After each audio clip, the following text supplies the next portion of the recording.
Okay, great. Thanks, everybody, for joining us today.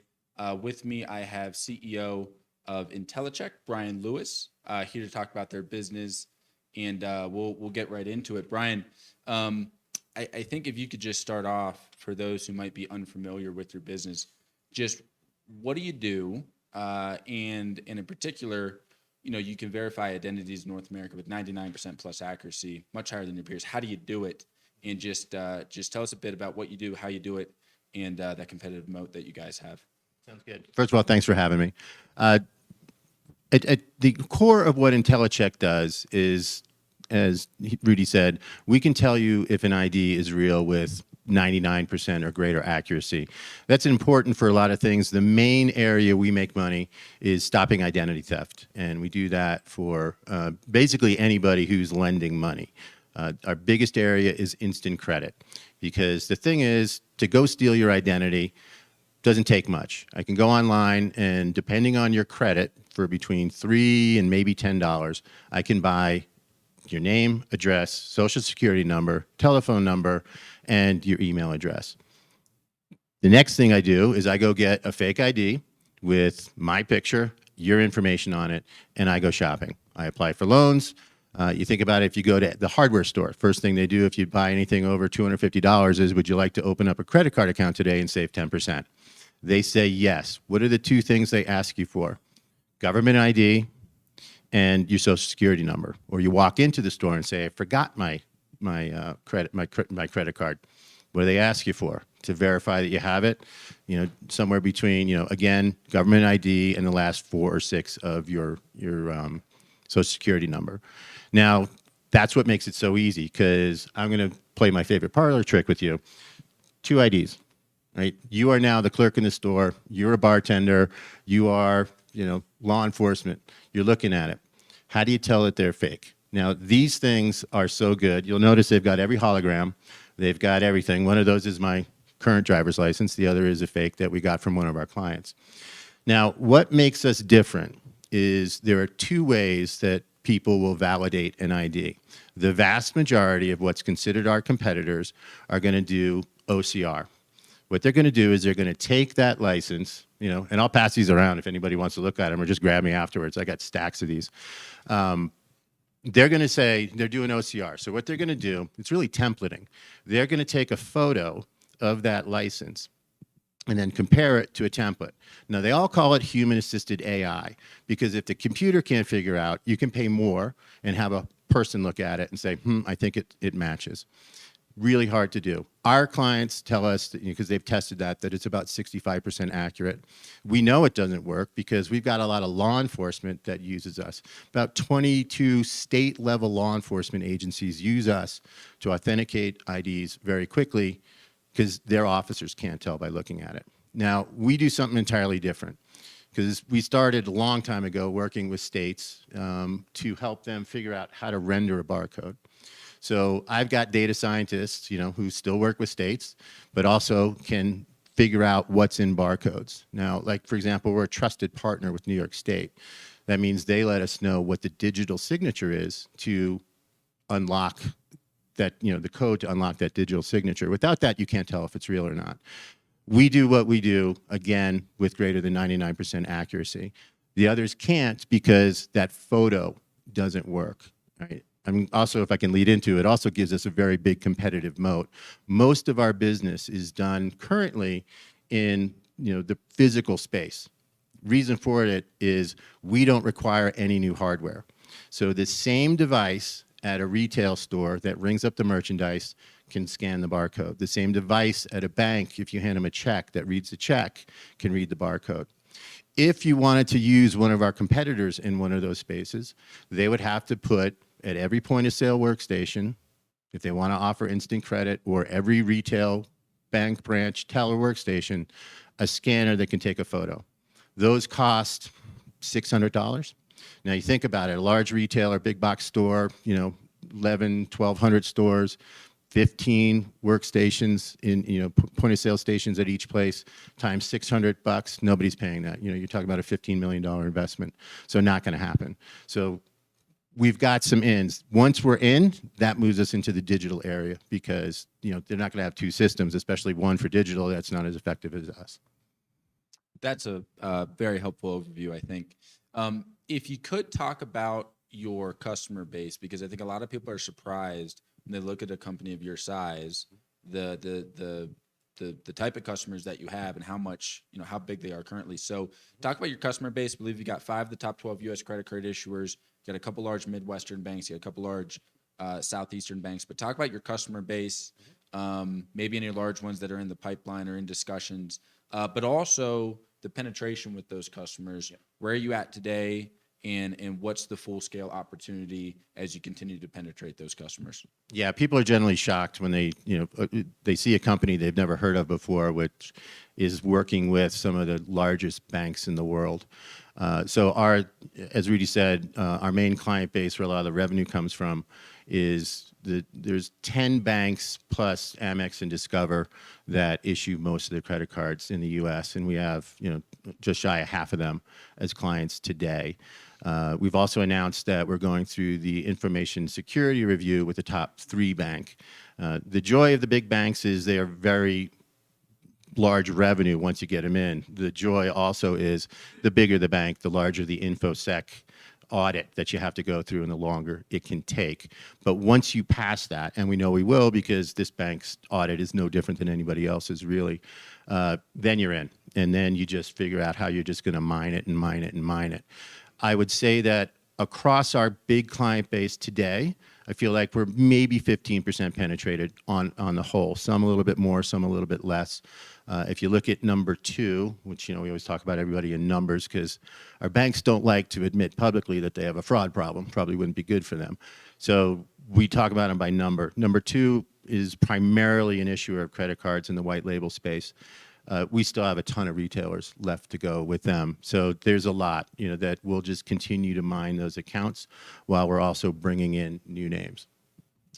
One thing that investors ask a lot is you say you're 15% penetrated, and if you have such a good solution with 99% accuracy, why aren't those customers at 100% penetration? Why aren't they rolling you out quicker? So what are the hurdles there that you have to overcome? Yeah, 2 things. Anybody who's ever worked with a large bank knows it's probably easier to work with the government.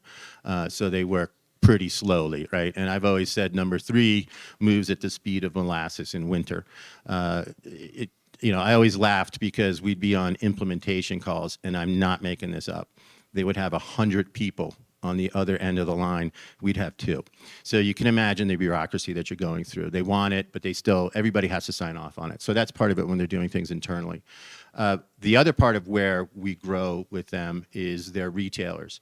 And the retailers, they've got an incentive to put us in. Every retailer wants to have more credit cards. The retailers that I've spoken to say that if you have a credit card with them, for the loyalty points you get and the mailers you get, people shop 4 times more often than if you don't. So they like the loyalty of it. One of our clients that pays us directly in the retail space says their goal is 4 million new credit cards a year.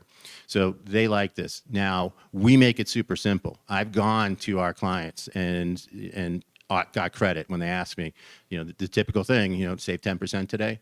The credit's issued before the merchandise is in the back. All they need to do, scan my license. On the PIN pad, I enter in my social security number, hit enter, and that's all it takes from my point of it. So the retailers love it. And of course, the banks love it because the fraud is basically stopped. Number 4 has used us as a sales tactic. They offer their clients, when they're trying to steal a program away from one of their competitors, they'll give them better rates on the program if they implement us. They're basically sharing the fraud losses with that retailer. So it's been good. We've been on sales calls with them to bring people in. So good names, good clients. Size of the client can make a difference just because of the bureaucracy, and then getting it so that the retailers, like a couple things with them, they're never going to touch their point of sale system really past the middle of October because they don't want to put in bad code that's going to bring them down for a day during the holiday season. And the other is we just have to time it with when they're looking to open up their point of sale system, and they can code us in. It's really simple. All they need to do.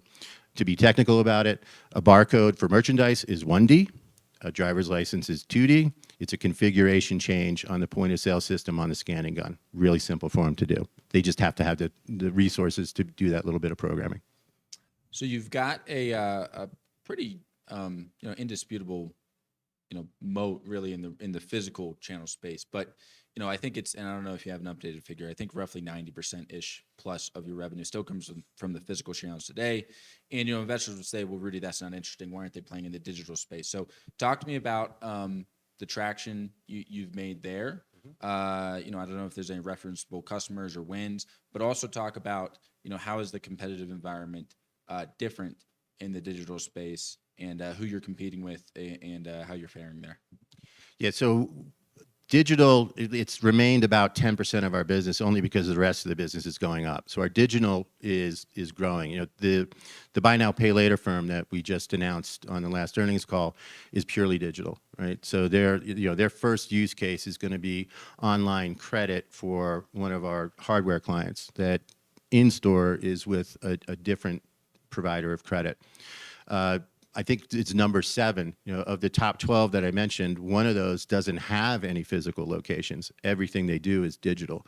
So we've got, and then again, a lot of our clients have moved us into the digital space because not only are we in store for credit, but also if you want to apply, through the retailer's website. So that's all there. The other thing I'd say is we've got some clients where we know we're in the digital space. So I err on the side of caution when I'm saying what the number is. We don't know, did it come from the teller the point of sale system or on one of their digital sides of it, because it's just one call to us. They haven't broken out where it's coming from. So digital is really the only place that the OCR vendors can play because of that hardware issue that I talked about. But we are getting more and more, particularly some of these purely online banks that had gone with those other OCR systems. The good thing is when somebody bounces from one of our current clients and goes to another client, that's the best leads we get. And we've had multiple of them come into us where they're going and saying, yeah, we used to use that as well. It doesn't work. Go talk to Intellicheck. So we're beginning to see more inbound on the digital side than we had before. So again, simple ease of use. One of the other things, even though no hardware is required, before technology allowed us to turn the phone into a scanner, we used to have to take a picture of the back of the license. And I'll tell you, it's very hard. People don't know what to do. We'd get pictures of big toes, right? And, things like that. Now, the other thing is getting a clear photo without glare. So even if you're doing OCR, right, do you need the front of it? I just challenge you guys later on, just try and take a photo of the front of your license. With any of these lights, there's going to be so much glare. Part of it will be obstructed, which means you're going to get a lot of false negatives. So not only are those systems not as accurate at catching the fakes, they've got a much higher rate of false negative, which means I've told a good person that they're bad. So another not great customer experience. So with us, you don't have to do anything. Your camera's turned into a scanner. You wave it over the back of the license. You don't even have, it snaps it before you even know it. So we do even have an advantage there, I think, in terms of ease of use for the end client. I want to jump to the sales team build out. I think if we go back, call it 18-ish months is when you really started to hire some new sales rep. You brought in a new head of sales, I believe, in April of last year. You've since had a recent change in leadership there. You've had a lot of hires that just didn't work out for whatever reasons. But tell me about the struggles you've had and what you've done now to address those struggles, be it in your hiring or recruiting practices, and why should investors have more confidence that you've got a new wave of sales reps coming on. I think 5 quota reps off of a base of 9, so it's a pretty material increase.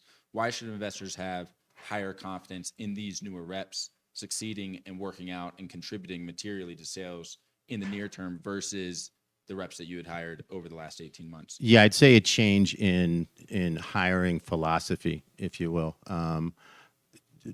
Previous, they were hiring people who were really good salespeople and in different industries, and I think a different method of interviewing. My take, because I've seen it, if you know the industry, you are productive a lot quicker. I also believe I'm a very, very strong believer in competency-based hiring. So one of the things is I worked with Chris, Chris Meyer, our new head of sales, who's been with us for 7 years. He gets the business. He understands who we are and what is required to be successful.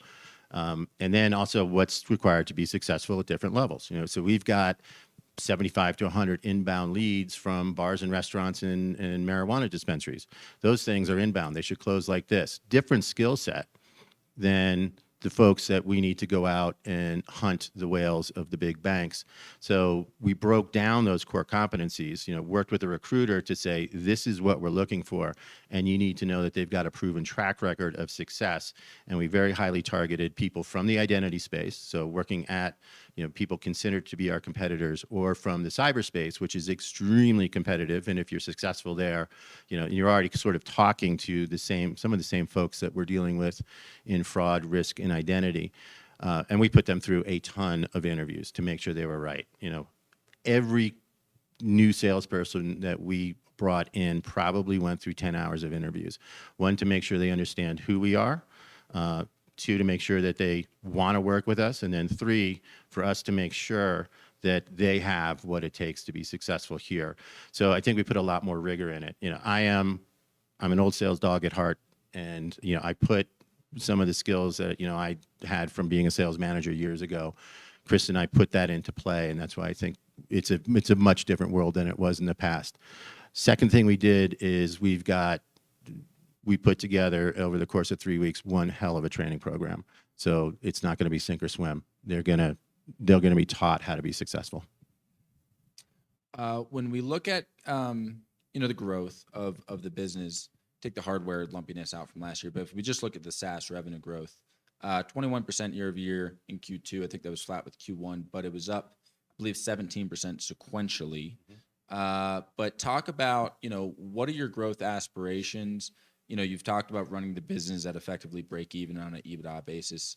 Do you believe you can be a Rule of 40 company via 40% growth and running break even? And what's your conviction in your ability to get there? And what are the drivers? Does that mostly come from expansion with existing customers? Is it new logos? Is it dependent on the success with the new sales hires? How do you get there? Yeah, I have no doubt we'll break that rule. And I think that, Jeff and I put our money where our mouth is. Right? We firmly believe in the company and, continue to buy shares because, we think it's a great time to be buying. I look at our products, and I think the thing that we've been missing, we spent, a lot of last year making sure that the core guts of the engine can handle the growth that I see this company happening and the transaction volumes increasing. So not a lot more spend there. As a matter of fact, we're looking to reduce the R&D spend. We hired consultants to help us with a lot of that because it was a project. And I look at projects have a beginning, middle, and end.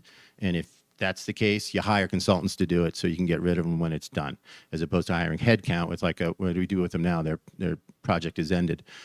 So that number should go down. Salespeople, we bring in the right ones, growth drastically increases, and they are more than paying for themselves. And if they're not, then you move them on. Because, I'm a firm believer in you want to be on the bus or not. And if you don't have the skill set to be on the bus, no problem. We'll let you off at the next stop and help you find a new job. So that's kind of the way that we're looking at it. Growth, we've got our growth aspirations, and those aspirations would certainly beat that 40 and 40. How do you think about, longer? I didn't answer the second half of that question, which is where do we expect growth to come from? Yeah. These multi-part questions sometimes throw me off. So right now, a lot of our growth is, we're still bringing in a lot of new clients, which has been a driver of growth. Other two big drivers of growth have been expanded use cases at existing clients. So them either bringing on new retailers or bringing in different parts of their organization. And then also we've shown significant pricing power and increases. I'd say number two, we'll see their price increases maybe having some impact in the latter half of the year. Number three, the beginning of next year. Certainly any new clients we're bringing on at much higher prices than we did in the past. Going forward, I'm looking at, converting a lot more of those inbound small leads. They can be anywhere from $1,000 to $3,000 in annual ACV, but you close 75 of them every month. That's a nice build in ACV. And then the other growth will be, we've got a lot in the pipeline now, which, knock wood, comes, to fruition. A lot of it seems like it will. I just like to underpromise, overperform. And then these new sales guys with what they could bring in, I think will be significant.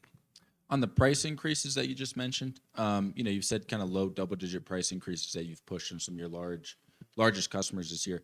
I guess what pushback, if any, did you see on that, and what how should we think about price increases on an annual basis going forward? Are you kind of playing catch up on pricing with your customers this year, and maybe the price increases in years forward are smaller?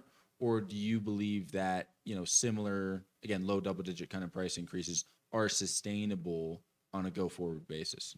So there's always pushback because at any large client, there's this dirty word called procurement.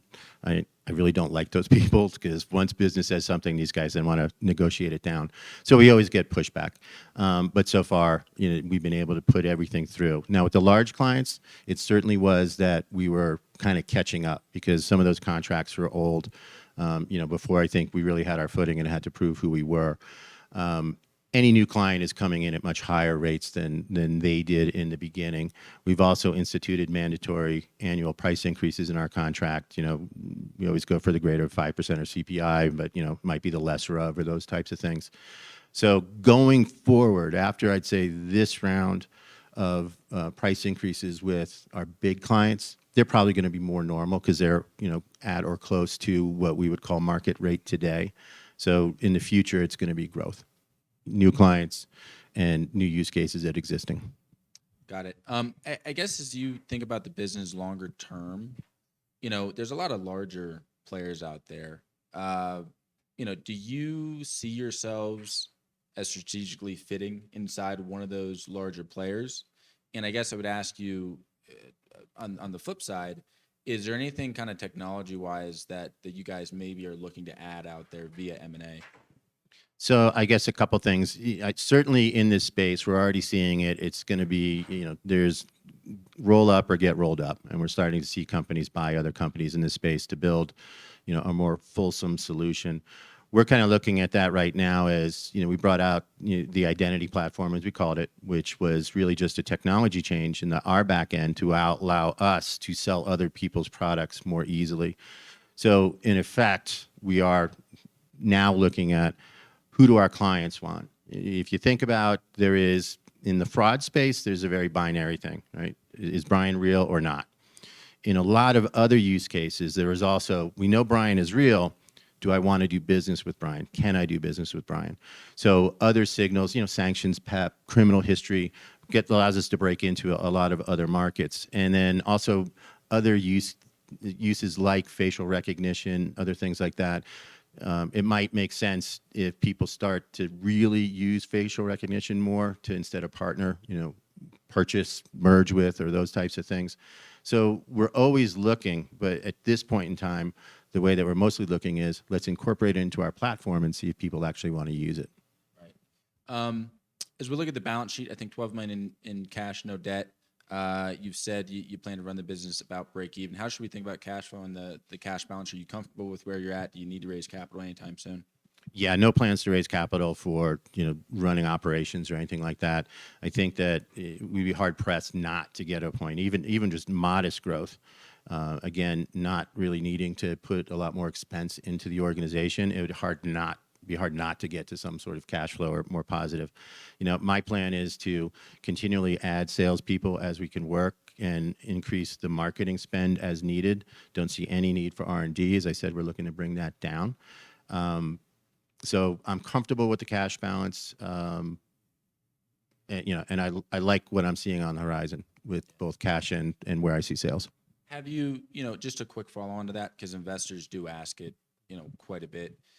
I guess with the large, the large credit card issuers, do they get weary of you only having 12 million in cash and being so small? I mean, would they be more? Has it resulted in you not winning customers in the past? Never even been brought up, even when we were signing some of these whales, when we had far less revenue and far less cash. So not been a problem ever. Good. Great. Well, I think we're coming up on time, so I think we'll wrap it up there. Bryan, it was a pleasure to have you here today, and thanks for the time. It was my pleasure. Thanks for inviting me. Thank you.